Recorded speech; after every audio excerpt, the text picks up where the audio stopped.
everyone! If you're new over here, welcome! I do a bit of everything, Ponytown and other games that you might be interested in, who knows? So make sure to check the other videos too. Today we'll be discussing about how to host a good fashion roulette in this game. So why am I making a video about this particular subject? Well, because I keep hosting fashion roulettes myself and I guess I'm addicted to it now. Yeah, I play them and I also host them. Always. Yeah, I need to touch grass. So first off, if you don't know, I'll explain real quick. You can skip that part if you already know what a fashion roulette is. So a fashion roulette is a fashion minigame that consists in changing to the themes the host is giving you. So of course you must use characters you already have, as it will take too long to make a character and wait for everyone. With that being said, there is a skip area that you can go to in case you don't have the character that fits the theme in question. Also note that not all fashion roulettes are the same in Ponytown. Most require theme skips limits and some don't. So every pony, why am I speaking like Twilight? Yeah, so everyone is sitting on an area and they are getting booped by the host. Booped is similar to basically I boop you equals you pass, you're safe. So you get into the safe area. If there are two players left who did not get booped, we then proceed to vote. So they both go into a voting area and people vote who they think fits the theme the most. The person with the less votes can then choose whether they want to leave or stay to spectate the game. Which, not gonna lie, some players can be really hypocrite with the votes sometimes.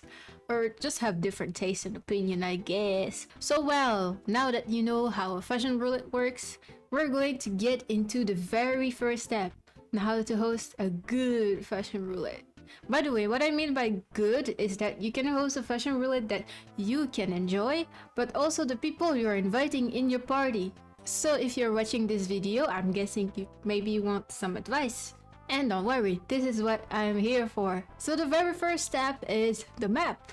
Of course you need a map. It's where everyone is going to play on. It is up to you which style you want and if you want to make it simple or make it original. But I would never, ever recommend copying other people's map, you know?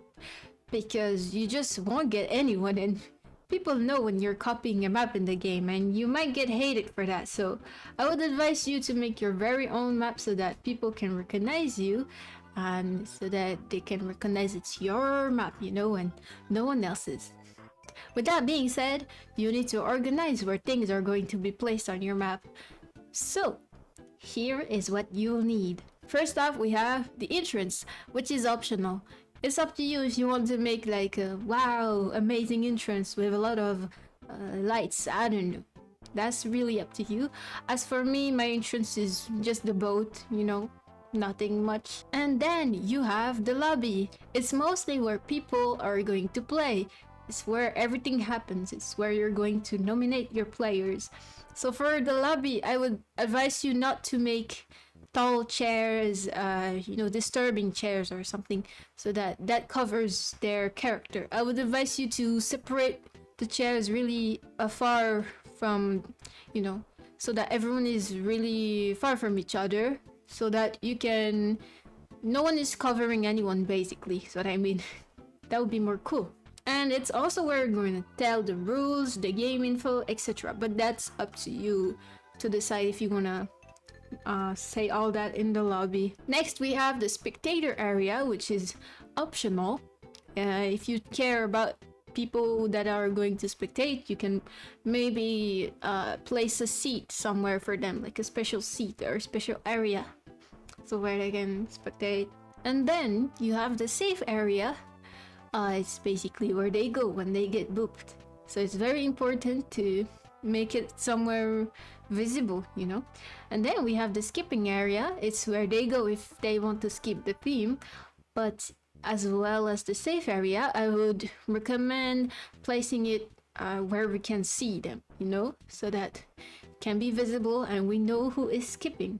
And then we have the AFK area, which I wouldn't really recommend, you know, because people can take advantage of it. They can pretend to be AFK and they will come back like 4 rounds later and be like, oh sorry, I was AFK, and it turns out that they're going to be nominated and they're going to win because they skipped the rounds that were difficult or something. I don't know. But yeah, I wouldn't recommend it unless you place it close to the lobby, like really close, and that you count like 2 rounds after, maybe make them spectator, because then it's not fair. That is up to you. And then we have the closets. It's where they go when they change themselves, you know. So one thing to know about some Fashion Roulette players is that they hate being booty naked outside, you know. You can't make them change their skins if there's nothing to cover them. They're really like, oh no, please don't look at me while I'm changing, you know? So, yeah, closet is it's a really important thing in Fashion Roulette. Some people don't have them, but it's quite disturbing. I don't know. To me, it's not really a Fashion Roulette without closet. The closets in Fashion Roulette is actually, it symbolizes the fashion. I don't know how to say. And then of course you have the voting area, which that is up to you. I don't know where you're gonna put it, but basically it has to be separated in two for like the two people that are going to be in the voting. And also make sure that the people who vote are going to be visible, so we know who they are voting for. Yeah. So before we get into the booping system, it is also important that you know what themes you're going to give for the people in your Fashion Roulette, because I've been in a lot of Fashion Roulettes where people have no idea what theme at some point. You know, they said a lot of themes, but since they still have a lot of players, they need to think, you know. They need to find themes. So before even hosting a Fashion Roulette, I think it's important for you to note down some original or basic themes that you want to give to the players, which is something that I used to do before, but now it's just all in my head, and I make up some random themes. For example, character that you would date. Yeah, something funny, I don't know. But yeah, don't make like annoying themes that you know people will hate. That's actually one thing, because people are not gonna wanna come back if like they know this theme is gonna come up and that they cannot skip it, for example. So yeah, make sure it's interesting themes and enjoyable for everyone. Well, of course you don't know what they're gonna have, you know, it really depends of everyone, because not everyone have the same things. But make sure it's something that you know most people are going to have, obviously. All right, now that this is being said, now that this has been said,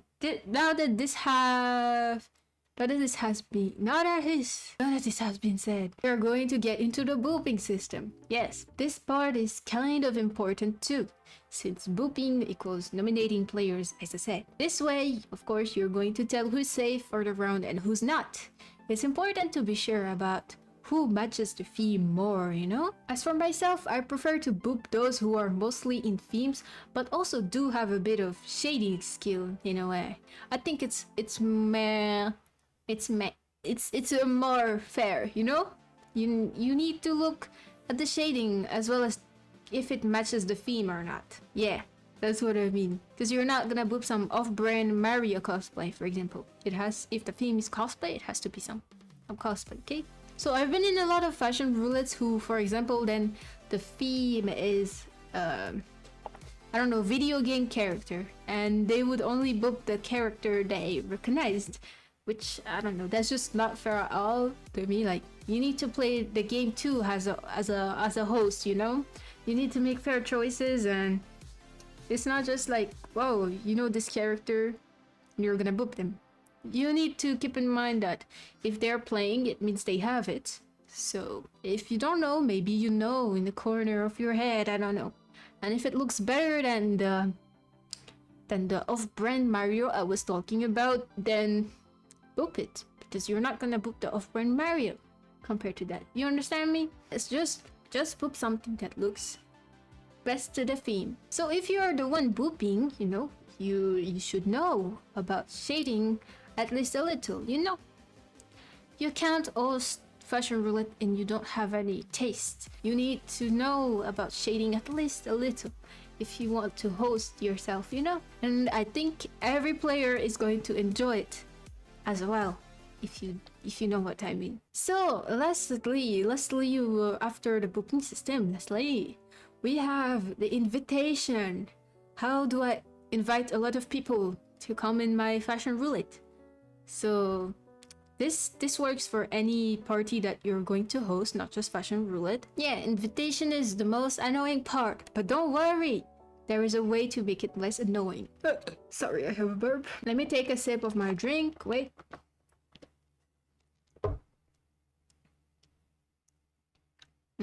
So, I guess it will still be annoying, but it will be less annoying, you know? So you know how when you go to the boat area, you know, the docks, where everybody invites everybody into their party.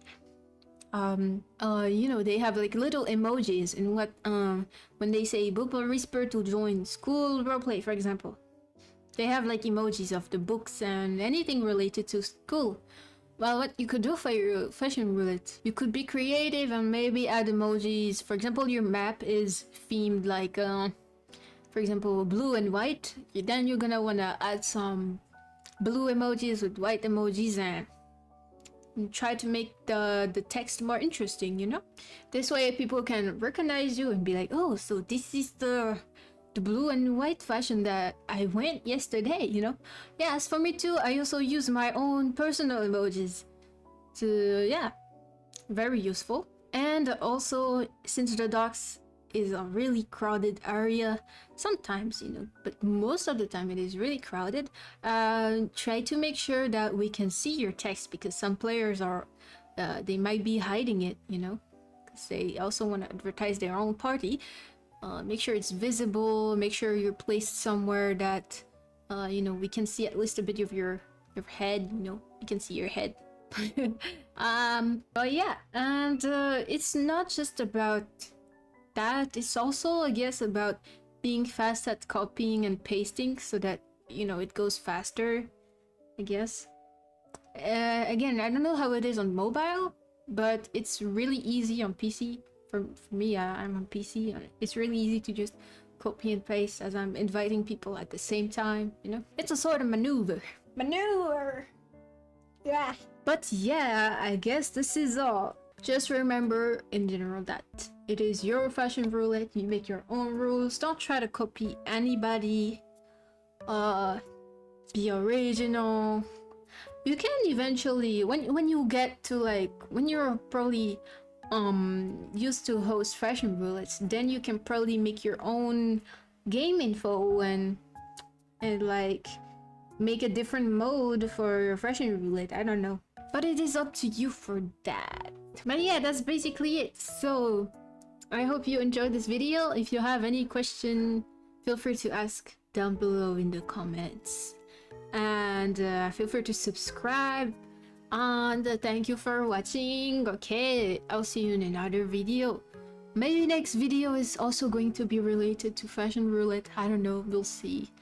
But again, I am currently sort of, you know, exams, so I'm trying my best to like post as well. Okay, thank you for watching. Bye bye.